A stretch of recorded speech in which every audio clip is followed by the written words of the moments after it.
Karatuka. Long time ago in the great land of Uganda, there lived a young man called Kintu. Kintu lived alone with only one cow that was his source of livelihood. The cow gave him milk and dung. But one fine morning, the gods of the great King Hulu of the heavens came and seized the cow. Kintu was devastated. He did not know what to do for his livelihood. He stayed alone for a long time, thinking of what to do, but there was no other way. Luckily, the guards came back on their daily routine of walking around the land of Uganda. This time they came with the daughter of the King Hulu, Nambi. Kintu fell in love with Nambi immediately. Nambi told Kintu, if you want to marry me, we have to go to my father and ask him for my hand to marry. Kintu went to the heaven to the gods, and the King Hulu told him, we have to do 3 tasks to take my daughter for marriage. The first one, they took Kintu into a hut and they brought a big feast for Kintu and told him, you have to finish this food as your first task. Kintu went back to the hut and thought very hard, what will he do to finish all this food? Suddenly, a big hole appeared in the hut, and he thought immediately, let me put some of this food here so that I can eat a little and finish all the food. He did that and called the guards and the king.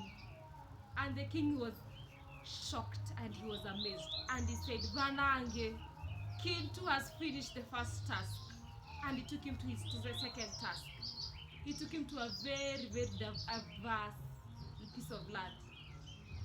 And there was a big rock. And he told him, you have to cut this rock into half with this axe. Kintu was devastated again because he did not know what to do. Suddenly the rock split into half. He called the king again and the king was amazed. And he said, this is a very good young man for my daughter. On to the third task.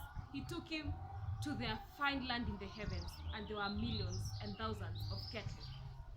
This time, the king told Kintu, you have to pick your cow out of all these cattle. The cows were lots and Kintu did not know his cow. Suddenly a bee came to his ear and the bee told him, I will fly and settle on your cow, and the cow will settle after that is the calf. So look for me when I fly. The bee flew and landed on one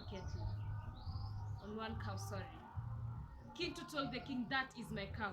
The bee flew to another calf, and Kintu told the king, that is my calf.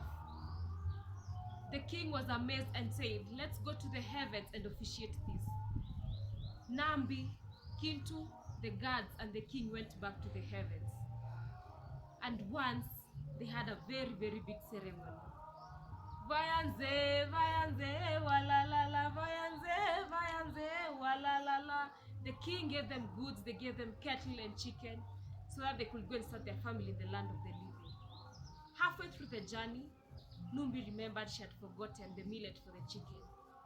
Nambi turned to Kintu and told him, go on to the land of the living, I'll find you there. Let me go back to get the millet. Earlier on during the ceremony, the king had stated clearly that he wants Nambi and Kintu to go immediately, so that they could not meet with the brothers to Nambi. That is Walambe and Kikidu. Walambe means death. And the king did not want Walambe to follow Kintu and Nambi into the land of the living. When Nambi went back for millet, she found Walambe had returned to his father's kingdom. Walambe immediately told her, why did you get married without my knowledge? I need to know my in-laws. Walambe insisted that he went with Nambi back to the land of the living to get to know Kintu, and that happened. Days went by, months went by, and soon Kintu and Nambi were blessed with a baby. But Walambe killed the baby. Kintu was devastated and sent a message to the Lord, to the King of the heavens.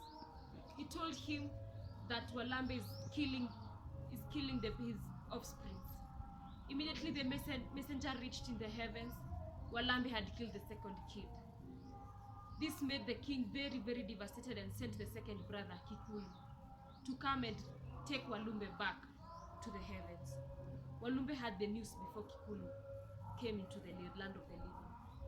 Walumbe ran and ran and ran and never stopped running until he reached to Mtumbu, and that's where he lives till now. He comes out once in a while to kill the children of the land of Uganda and goes back. And that is Nange Awe Navire. Thank you.